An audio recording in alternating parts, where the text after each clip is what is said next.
Hello guys, പ്രവാസി മലയാളിയിലേക്ക് എല്ലാവർക്കും വീണ്ടും സ്വാഗതം. അപ്പോൾ ഞാൻ ഇന്ന് പ്രവാസികളെ വേറൊരു കാര്യം കേട്ടോ പറയാൻ വേണ്ടി ഉദ്ദേശിക്കുന്നത്. അതായത് ഈ ഗൾഫിൽ ഇപ്പം ഓൾറെഡി പോയിട്ട് അവിടെ പണിയെടുക്കുന്ന കുറേ ആൾക്കാരുണ്ട്. നമ്മളെ വീട്ടിലേക്ക് ഫാമിലിക്ക് വേണ്ടിയിട്ട് അധ്വാനിച്ച പൈസ മുഴുവനായിട്ട് അയച്ചു കൊടുത്തിട്ട് അവിടെ വളരെ ബുദ്ധിമുട്ടിൽ ജീവിക്കുന്ന ആൾക്കാരുണ്ട്. അല്ലെങ്കിൽ കടത്തിലേക്ക് കൊടുത്തിട്ട് അയച്ചിട്ട് അവിടെ ഒരു മിഷന്മാരി പ്രവർത്തിക്കുന്ന പ്രവാസികൾ ഒരുപാട് ആൾക്കാരുണ്ട്. അപ്പോൾ അവരോട് എനിക്ക് പറയാനുള്ള കാര്യം എന്ന് വെച്ചിട്ടുണ്ടെങ്കിൽ, നമ്മൾ പ്രവാസികളായി ബന്ധപ്പെട്ടിട്ട് ഒരുപാട് ഗൾഫിൽ പോയി നിന്നിട്ട് നാട്ടിലിവിടെ വന്നിട്ട് ബുദ്ധിമുട്ടുന്ന ഒരുപാട് പ്രവാസികൾ, അല്ലെങ്കിൽ വീട്ടിൽ നിന്ന് പുറത്താക്കപ്പെട്ട ഒരുപാട് പ്രവാസികൾ, അല്ലെങ്കിൽ നാട്ടിൽ നിന്നും കുടുംബത്തിൽ നിന്നൊക്കെ ഒഴിവാക്കപ്പെട്ട ഒരുപാട് പ്രവാസികളെ നമ്മൾ കണ്ടിട്ടുണ്ട്. അവരൊക്കെ അനുഭവം വെച്ച് പറയുകയാണെങ്കിൽ, അവർ ജീവിച്ചിട്ട് അവിടെ നിന്ന് ഉണ്ടാക്കുന്ന മാസ ശമ്പളം മുഴുവനായിട്ട് നാട്ടിലേക്ക് അയച്ചിട്ട് അല്ലെങ്കിൽ ഫുള്ള് കടത്തിലേക്ക് വീട്ടാൻ വേണ്ടിയിട്ട് അയച്ചു കൊടുത്തിട്ട് അവരെ കയ്യിൽ 5 പൈസ വെക്കാതെ ഉള്ള പൈസ മുഴുവൻ അങ്ങനെ കൊടുത്തു കഴിഞ്ഞിട്ട് അങ്ങനെ ജീവിച്ചിട്ട് ഒരുപാട് ഇപ്പം ആർക്കും വേണ്ടാത്ത രീതിയിലാവും. അത് നിങ്ങളുടെ കയ്യിൽ പൈസ ഉള്ളപ്പം പ്രവാസികളെ കൂടെ എല്ലാവരും ഉണ്ടാവും, ഫ്രണ്ട്സ് ഉണ്ടാവും, കുടുംബം ഉണ്ടാവും, എല്ലാവരും ഉണ്ടാവും. പൈസ ഇല്ലാന്നുണ്ടെങ്കിൽ പ്രവാസികളെ കൂടെ ഒരാളും ഉണ്ടാവില്ല. നിങ്ങളെ കുറേ സമ്പാദിച്ച് ഉള്ള പൈസ മുഴുവൻ ഇതുപോലെ അയച്ചു കൊടുക്കുകയാണെങ്കിൽ നിങ്ങളെ കുറേ പൈസക്ക് ആവശ്യം, നിങ്ങളെ പെങ്ങന്മാർക്ക് പൈസക്ക് ആവശ്യമുണ്ടാവും, അമ്മമാർക്ക് പൈസക്ക് ആവശ്യമുണ്ടാവും, അതുപോലെ തന്നെ ഭാര്യമാർക്ക് പൈസക്ക് ആവശ്യമുണ്ടാവും, അവർക്കൊക്കെ പൈസക്ക് ആവശ്യമുണ്ടാവും. അത് നിങ്ങളൊരു മിഷന്മാരി പ്രവർത്തിച്ചിട്ട് അവിടെയുള്ള പൈസ മുഴുവൻ സ്വന്തമായിട്ട് ഒരു പൈസ പോലും എടുത്ത് വെക്കാതെ ചിലവാക്കുന്ന പ്രവാസികളോട് എനിക്ക് പറയാനുള്ളത്, നിങ്ങൾ നടു റോഡിൽ നിൽക്കേണ്ടി വരും. അല്ലാന്നുണ്ടെങ്കിൽ നിങ്ങൾക്ക് കുറച്ച് പണം ഇല്ലയെന്ന് അറിഞ്ഞ് കഴിഞ്ഞാൽ നിങ്ങൾ ഗൾഫിൽ നിന്ന് പോയിട്ട് നമ്മുടെ നാട്ടിലെത്തി കഴിയുമ്പോൾ നിങ്ങൾക്ക് പണം കയ്യിലില്ലയെന്ന് പറയുമ്പം നിങ്ങളൊരു പുറത്താക്കൽ ഒരു പരിപാടിയുണ്ട്.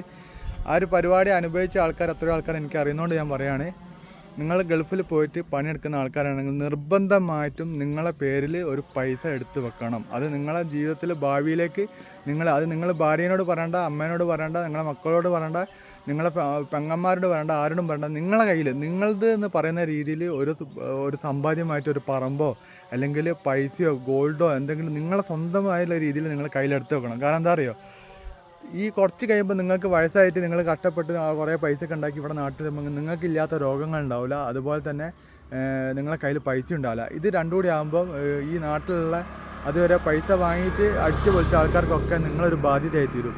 അങ്ങനെ എത്രയോ ആൾക്കാരെ അവസ്ഥ അറിയുന്നതുകൊണ്ട് പറയുകയാണ്, നിങ്ങൾ ഗൾഫിൽ പോയിട്ട് ഏതായാലും നിങ്ങൾ കഷ്ടപ്പെട്ട് പണിയെടുക്കുകയാണ്, നിങ്ങളൊരു 10% 20% സമ്പാദ്യം നിങ്ങളെ സ്വന്തം പേരിൽ സ്ഥലമായിട്ടോ ക്യാഷായിട്ടോ നിങ്ങൾ ഇട്ട് വെക്കുക. അത് ആരോടും പറയേണ്ട ആവശ്യമില്ല, നിങ്ങളെ കയ്യിൽ തന്നെ എടുത്തേക്കുക. കാരണം നിങ്ങൾ ഈ അവിടുത്തെ ഉള്ള പ്രവാസലോകം കഴിഞ്ഞ് ഇവിടെ തിരിച്ചിവിടെ വരുമ്പോൾ ഇവിടെ നിങ്ങൾക്ക് നാട്ടിൽ ഒരു പിടിച്ച് നിൽക്കണമെന്നുണ്ടെങ്കിൽ, അല്ലെങ്കിൽ നിങ്ങൾക്ക് ആരെങ്കിലും നിങ്ങളെ വില മതിക്കണമെന്നുണ്ടെങ്കിൽ നിങ്ങളെ കയ്യിൽ പൈസ ഉണ്ടെങ്കിലേ വില മതിക്കുള്ളൂ. ഇന്നത്തെ കാലത്ത് പൈസയാണ് വലുത്. പണ്ടൊക്കെ നമുക്ക് ആൾക്കാരെ അങ്ങോട്ടും ഇങ്ങോട്ടുള്ള ഒരു ബന്ധങ്ങളതിന് വലുത്. നിങ്ങൾ 40 വർഷം ഗൾഫിൽ പോയിട്ട് പണിയെടുത്തിട്ട് 40 വർഷം ഇവിടെ തിരിച്ച് വന്നിട്ട് നിങ്ങളെ കയ്യിൽ 40 വർഷം കഷ്ടപ്പെട്ട അധ്വാനിച്ച പൈസ മുഴുവൻ കുടുംബത്തിന് വേണ്ടിയിട്ടേക്കും ചിലവാക്കിയിട്ടുണ്ടാവും. ആ പൈസ ഒക്കെ തീർത്തിട്ടുണ്ടാവും. നിങ്ങളിവിടെ വരുമ്പോൾ നിങ്ങളുടെ കയ്യിൽ 5 പൈസ ഇല്ലാണ്ട് വരുമ്പോൾ നിങ്ങൾ ഇവിടുന്ന് പുറത്താക്കപ്പെടും. അല്ലെങ്കിൽ നിങ്ങൾക്ക് അപ്പോഴേക്ക് എന്തെങ്കിലും രോഗങ്ങൾ വന്നിട്ടുണ്ടാകും. അപ്പോൾ നിങ്ങളൊരു ബാധ്യതയായി തീരും. അപ്പോൾ നിങ്ങൾ ചെയ്യേണ്ടതെന്ന് വെച്ചിട്ടുണ്ടെങ്കിൽ നിങ്ങൾ സ്വന്തം പേരിൽ ഇൻഷുറൻസ് എടുക്കുക. അത് നിങ്ങൾ ആരോടും പറയേണ്ട കാര്യമില്ല. അതുപോലെ തന്നെ നിങ്ങളെ സ്വന്തമായിട്ടൊരു സമ്പാദ്യം നിങ്ങളത് എന്ന് പറഞ്ഞ രീതിയിൽ നിങ്ങൾക്ക് നിങ്ങളുടെ ജീവിതകാലം മുഴുവൻ ജീവിക്കാൻ, നിങ്ങൾക്ക് ഒറ്റയ്ക്ക് ജീവിക്കാനുള്ള ഒരു പൈസ നിങ്ങൾ ഞാൻ പറഞ്ഞില്ല, 1 ലക്ഷം രൂപ സാലറി കിട്ടുന്നതാണെങ്കിലും 50,000 സാലറി കിട്ടുന്നതാണെങ്കിലും ഒരു 10,000 രൂപ നിങ്ങൾ നിങ്ങളുടെ പേരിൽ മാറ്റിക്കുക. ബാക്കി എമൗണ്ട് നിങ്ങൾ കൊടുത്താൽ മതി. ആർക്കായാലും, അമ്മക്കാണെങ്കിലും പെങ്ങന്മാർക്കാണെങ്കിലും ആർക്കാണെങ്കിലും. കാരണം എന്താ വെച്ചാൽ പല ആൾക്കാർക്ക് സൂക്കേട് വരും, പലതും. നിങ്ങളെല്ലാത്തിലും പോയിട്ട് ഈ പ്രവാസികളാകുമ്പം എന്തിനും മുന്നിൽ പ്രവാസികൾ അങ്ങോട്ട് എടുത്തിടും.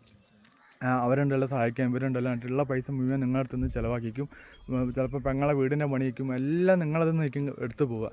അപ്പോൾ നിങ്ങൾ കൊടുക്കണ്ടെന്നൊന്നും ഞാൻ പറയുന്നില്ല. പക്ഷേ നിങ്ങളെ പേരിൽ മസ്റ്റായിട്ട് നിങ്ങൾ പൈസ ഇട്ടിട്ട് വേണം നിങ്ങൾ വേറെ എന്ത് പരിപാടിക്കും, വേറെ ആർക്ക് കൊടുക്കാനും, അത് ഇനി സ്വന്തം അച്ഛനും അമ്മയാണെങ്കിലും വേണ്ടിയില്ല, ആർക്ക് കൊടുക്കാൻ വേണ്ടിയിട്ടാണെങ്കിലും നിങ്ങളെ കയ്യിലൊരു പൈസ എടുത്ത് വെച്ചതിന് ശേഷം മാത്രം നിങ്ങൾക്കൊരു സമ്പാദ്യം എന്നുള്ള രീതിയിൽ.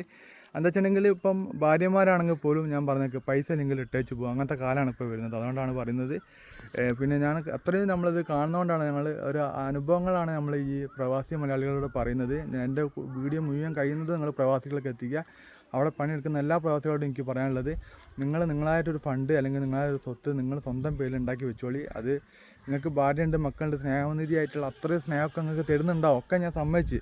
പക്ഷേ നിങ്ങളെ കയ്യിലൊരു പൈസ ഇല്ലാണ്ടാകുമ്പം അല്ലെങ്കിൽ നിങ്ങൾ സൂക്കേട് രോഗിയായി കഴിയുമ്പോഴേക്കും അവരൊക്കെ യഥാർത്ഥ ഒരു സ്വഭാവം അല്ലെങ്കിൽ നിങ്ങൾ ഒരു എന്താ പറയുക ഒരു ബുദ്ധിമുട്ടായി ആർക്കും മാർക്കും അങ്ങനെ മാറാണ്ടിരിക്കാൻ വേണ്ടിയിട്ടാണ് നിങ്ങൾ. അപ്പം നിങ്ങൾ ചിന്തിക്കും, ഞാൻ 40 വർഷം ഇവിടെ ജീവിച്ചിട്ട് ഇത്രയും മക്കൾക്ക് വേണ്ടി അമ്മക്ക് വേണ്ടിയിട്ട് അല്ല ഇപ്പോൾ വീടിന് വേണ്ടിയിട്ട് ഞാൻ ജീവിച്ചിട്ട് ഇവിടെ ഇപ്പം വന്നപ്പോൾ എനിക്കിങ്ങനെ ആയപ്പോൾ ആരുമില്ലല്ലോ എന്നുള്ള ചിന്തിച്ചിട്ട് സങ്കടപ്പെട്ട് മരിക്കേണ്ട അവസ്ഥ വരാണ്ടിരിക്കാൻ വേണ്ടിയിട്ടാണ് ഞാൻ ഈ കാര്യം പറയുന്നത്. എന്നോട് ആർക്കും ശത്രുത തോന്നരുത്.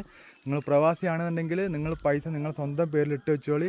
ഒരു എമൗണ്ട്, അതായത് ഒരു 1 ലക്ഷം കിട്ടാമെങ്കിൽ ഒരു 20,000 രൂപ, ഒരു 10-20% നിങ്ങൾക്ക് കിട്ടുന്ന സാലറിയിൽ നിങ്ങൾക്ക് വേണ്ടിയിട്ട് ഒരു ബാങ്ക് അക്കൗണ്ടിൽ ഇട്ട് വെക്കുക. അല്ലാന്നുണ്ടെങ്കിൽ ഒരു സ്വത്തോ പറമ്പോ എന്തെങ്കിലും നിങ്ങളെ പേരിൽ വാങ്ങിയിടുക, നിങ്ങളെ ഭാവിക്ക് വേണ്ടിയിട്ട്. അത് വേറെ ആരോടും പറയണ്ട കേട്ടോ, ആരോടും പറയേണ്ട ആവശ്യമില്ല.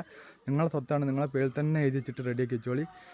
പിന്നെ നിങ്ങൾക്ക് നാട്ടിൽ വരുമ്പോൾ നിങ്ങൾക്ക് ആ ഒരു സ്വത്തെങ്കിലും നിങ്ങൾക്ക് ഉണ്ടാവും. ഇല്ലയെന്നുണ്ടെങ്കിൽ ആരും നിങ്ങളെ എല്ലാവരും ഒഴിവാക്കും കേട്ടോ. അത് ഞാൻ എന്താ വെച്ചിട്ടുണ്ടെങ്കിൽ ഒരുപാട് പ്രവാസികളെ നമ്മൾ ഈ പ്രവാസി ഓഫീസൊക്കെ ബന്ധപ്പെട്ടിട്ട് ഒരുപാട് കഥകളും ഇതൊക്കെ കേൾക്കുന്നതുകൊണ്ടാണ് ഞാൻ ഈ വീഡിയോ ഞാനിങ്ങനെ ചെയ്യുന്നത്. എല്ലാവർക്കും ഉപകാരപ്പെടുമെന്ന് കരുതുന്നു. ആരും തെറ്റിദ്ധരിക്കരുത്. ഞാൻ പറഞ്ഞതൊരു പച്ച സത്യമാണ്. അത് നിങ്ങളുടെ അനുഭവത്തിൽ വരുമ്പോൾ നിങ്ങൾക്ക് മനസ്സിലാവുള്ളൂ. അപ്പോൾ വീഡിയോ ഇഷ്ടപ്പെട്ടാൽ ലൈക്ക് ചെയ്യുക, ഷെയർ ചെയ്യുക. പുതിയ വീഡിയോയിൽ വീണ്ടും കാണുന്നവരെ ഗുഡ് ബൈ.